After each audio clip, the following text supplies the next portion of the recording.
Hello friends, ఎలా ఉన్నారు? Welcome back to love exploring channel. ఈ ప్లేస్ వచ్చేసి అమ్మపల్లి శ్రీ సీతారామచంద్ర స్వామి టెంపుల్. ఇది శంషాబాద్ నుండి 5 కిలోమీటర్స్‌లో ఉంటుంది. అండ్ ఇది 1000 ఇయర్స్ ఓల్డ్ టెంపుల్. అంటే 13థ్ సెంచరీలో ఈ టెంపుల్ కట్టారనమాట.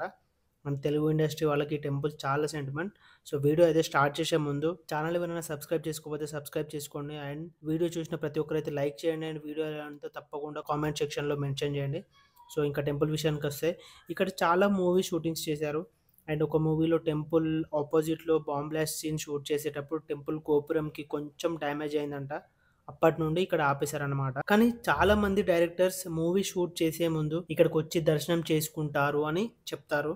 అండ్ ఈ టెంపుల్ స్పెషాలిటీ ఏంటంటే రాముడు, లక్ష్మణుడు ఇంకా సీతాదేవి గారి ముగ్గురి స్టాచ్యూస్ ఒక్కటే రాయితో చేశారు. అండ్ ఇంకోటేంటంటే మనకి ఏ టెంపుల్‌లో అయినా రాముడి ముందు హనుమాన్ విగ్రహం కూడా ఉంటుంది. కానీ ఇక్కడ అలా ఉండదు. హనుమంతుడి విగ్రహం, ఇంకా గరుత్మంతుడి విగ్రహం టెంపుల్ బయట గజస్తంభం దగ్గర ఉంటాయి. ఈ టెంపుల్ పైన గోపురం 80 ఫీట్ల కన్నా ఎక్కువ ఉంటుంది. ఎవ్రీ ఇయర్ శ్రీరామనవమి టైంలో ఇక్కడ చాలా గ్రాండ్‌గా జరుగుతుంది. చాలా చోట్ల నుండి భక్తులు ఇక్కడికి వస్తుంటారు. అండ్ ఇక్కడ ఒక కోనేరు ఉంది. ఒకటి కాదు 2 కోనేరులుంటాయి. సో, ఒక కోనేరుకైతే 500 ఇయర్స్ బ్యాక్ కన్‌స్ట్రక్ట్ చేశారు. సో, అది వెంకీ కింగ్స్ అనేవాళ్ళు 13థ్ సెంచరీలో కన్‌స్ట్రక్ట్ చేశారు. సో, ఎందుకంటే కింగ్స్ ఇక్కడ స్నానం జేయడానికి అండ్ అప్పట్లో శ్రీరాముడి రథం క్లీన్ జేయడానికి ఆ వాటర్ అయితే యూజ్ చేసేవారు. అండ్ ఇప్పుడైతే కోనేరులో అస్సలు వాటర్ లేవు. అండ్ అది గూడా చూపిస్తాను. అండ్ కోనేరు పక్కన కొన్ని ఆర్చెస్ ఉంటాయి. అవి మొత్తం వచ్చేసి 44 ఆర్చెస్ ఉంటాయి. అందులో 30 ఏమో హిందూ ఆర్కిటెక్చర్‌లో అండ్ రిమైనింగ్ 14 ఏమో ముస్లిం ఆర్కిటెక్చర్‌లో ఉంటాయి. ఎందుకంటే అప్పట్లో యూనిటీగా ఉండాలి అని అలా కట్టారు అని జెప్తారు. అండ్ ఈవెన్ టెంపుల్ కూడా అట్లనే ఉంటుంది. అండ్ ఆ కోనేరు పక్కనే ఉన్న ప్లేసెస్ అయితే ఆల్మోస్ట్ 450-500 ఫిల్మ్స్ దాకా షూట్ చేశారు.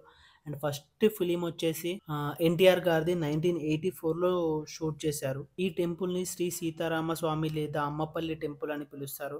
ఇక్కడ శ్రీరామచంద్ర స్వామి అరణ్యవాసానికి వెళ్ళినప్పుడు కొన్ని రోజులు ఇక్కడ ప్రతిష్ఠ చేశారంట. అందుకే ఈ టెంపుల్‌లో హనుమాన్ ఉండడు. ఈ టెంపుల్‌లో 'మురారి' మూవీ స్టార్టింగ్ నుండి ఎండింగ్ వరకు ఇక్కడే షూట్ చేశారు. అండ్ 'యజ్ఞం' మూవీలో క్లైమాక్స్ సీన్, 'జల్సా' మూవీ, 'తీన్మార్' మూవీ, 'మర్యాద రమణ' ఇంకా చాలా మూవీ షూటింగ్స్ ఇక్కడ చేశారు. విష్ణుమూర్తి 10 గుళ్ళు దర్శనం చేసుకుంటే ఎంత విశేషమో, ఈ ఒక్క గుళ్ళో దర్శనం చేసుకుంటే అంతే విశేషం అని చెప్తారు. ఇక్కడ రాముడి కుడి చేతిలో బాణం ఉంటుంది. ఆ బాణం కోదండం అంటారు. అంటే ఇది కోదండ రామాలయం. కోదండ రాముడు అంటేనే ఆంజనేయ స్వామి పరిచయం కాకముందు. ఒకవేళ రాముడి పక్కన ఆంజనేయ స్వామి ఉంటే చేతిలో ఆ బాణం ఉండదు. అండ్ ఆశీర్వాదం ఇచ్చే అభయహస్తం ఉంటుందన్నమాట. దాన్ని పట్టాభిరాముడు అంటారు. పట్టాభిరామాలయం అనేది ఎక్కడంటే అక్కడ ప్రతిష్ఠ చేసుకోవచ్చు. కానీ కోదండ రామాలయం ప్రతిష్ఠ చేయలేం. ఎందుకంటే కోదండ రామాలయం ఎక్కడ ప్రతిష్ఠ చేయొచ్చు అంటే రాముడు 14 ఇయర్స్ అరణ్యవాసం చేసినప్పుడు ఎక్కడైతే విశ్రాంతి తీసుకున్నాడో అక్కడ మాత్రమే ప్రతిష్ఠ చేయొచ్చు అంట. రాముడు అరణ్యవాసానికి వచ్చినప్పుడు రెస్ట్ తీసుకున్న ప్రదేశం అంట ఇదంతా. అంటే ఇది అంతా దండకారణ్యంలో కొంత భాగం ఇది. అందుకే ఇక్కడ కోదండరాముడు ఉండడు. ఇక్కడ ప్రతి 27 రోజులకు ఒకసారి ఇక్కడ కళ్యాణం చేశారు. అంటే నక్షత్రాలు 27 కాబట్టి ప్రతి పునరస్సు నక్షత్రానికి ఇక్కడ కళ్యాణం జరుగుతుంది. అండ్ పునరస్సు నక్షత్రం 27 నక్షత్రాల్లో ఒకటి కాబట్టి ఆ రోజు ప్రతి 27 రోజులకు ఒకసారి ఇక్కడ కళ్యాణం చేస్తారు. లోపల మండపంలో ఒక తాబేలు ఉంటుంది. దాని విశేషం ఏంటి అంటే హిందూ అంటే తెలిసిన విషయం ఏంటంటే విష్ణు అవతారాలు 2 అవతారాలు కూర్మ అవతారాలు. అయితే ఈ కూర్మ ఎక్కడైతే ఉంటుందో అక్కడ కోనేరు ఉంటుంది. ఈ టెంపుల్ దగ్గర 2 కోనేరులు ఉంటాయి. ఒకటి ముందు భాగంలో ఉంటుంది. ఇంకోటి వెనుక భాగంలో ఉంటుంది. ఒక మనిషికి 100 సంవత్సరాలు ఆయుష్ అని ఎలా చెప్తారో, తాబేలుకి కూడా 3000 సంవత్సరాలు ఆయుష్ అని చెప్తుంటారు. ఇది ఏ గుడిలో అయితే ఉంటుందో ఆ దేవుడి యొక్క శక్తి అన్ని ఇయర్స్ ఉండాలని ప్రతిష్ఠ చేస్తూ ఉంటారట. ఇంకోటి ఏంటంటే ఇక్కడ ఆ తాబేలు శరీరం బయటకు కనపడకుండా లోపలికి కుదించుకొని ఉంటుందన్నమాట. అంటే ఆ విధంగా దేవుడి యొక్క శక్తి కూడా విచ్చలవిడిగా కాకుండా ఒక్క దగ్గర ఉంటే వచ్చిన భక్తుల కోరికలు తొందర తీరుతాయని ప్రతిష్ఠ చేస్తూ ఉంటారన్నమాట. ఈ టెంపుల్ మొత్తం 250 ఎకరాల్లో కట్టారంట. మధ్యలో గుడి చుట్టూ పెద్ద పెద్ద వరండాలు, ఒక దిక్కు కోనేరు, రాముడి గుడికి ఆపోజిట్‌లో గజస్తంభం, శివుడు, వినాయకుడు, ఆంజనేయుడు, 2 మండపాలు, నగరకానులు, రథం పెట్టే స్థలం ఇట్లా ఇంకా చాలా ఉన్నాయి ఇక్కడ. గాలి గోపురంకి ఆనుకొని పెద్ద ప్రహరీ గోడ ఉంటుంది. అది అప్పట్లో ఈ ప్రాంతాన్ని ఏలిన మహమ్మదీయ సుల్తాన్‌లు కట్టించారంట. అందుకే దీని నిర్మాణం గోల్కొండ చుట్టూ ఉన్న ప్రహరీ నిర్మాణం లాగా ఉంటుంది అని అంటారు. ఇక్కడ శ్రీరామనవమికి చాలా ఘనంగా కళ్యాణం చేసేటప్పుడు ఎదుర్కోల మండపం కూడా ఉంటుంది. అక్కడి నుండి రాముణ్ణి కళ్యాణం జరిగి ఇంకో మండపంకి తీసుకెళ్తారు. ఇక్కడ ఉన్న మండపాలు మొత్తం రాతితోనే కట్టారు. మండపాల కింద ఉండే ఫ్లోరింగ్, స్తంభాలు మొత్తం రాతితోనే కట్టారు.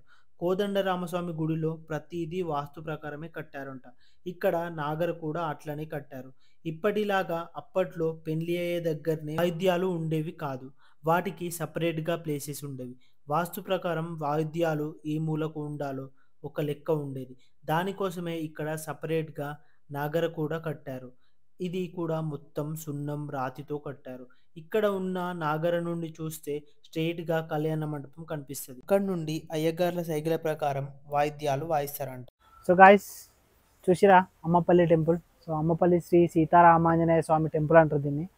సో వీడియో అయితే నచ్చింది అనుకుంటున్నా. వీడియో నచ్చితే లైక్ చేయండి. సో వీడియో ఎలా ఉందో కామెంట్ చేయండి. అండ్ లైక్ అయితే సబ్స్క్రైబ్ అయితే ఎవరైనా సబ్స్క్రైబ్ చేసుకోకపోతే తప్పకుండా సబ్స్క్రైబ్ చేసుకోండి. లైక్స్ అయితే తప్పకుండా చేయండి. లైక్స్ చాలా ఇంపార్టెంట్. సో ఈ టెంపుల్స్ ఎవరైనా చూడాలనుకుంటే లొకేషన్ డిస్క్రిప్షన్లో ఉంటుంది. అండ్ టెంపుల్స్ గురించి తెలుసుకోవాలనుకుంటే మనకు మొత్తం డిస్క్రిప్షన్లో ఉంటుంది, చూడండి.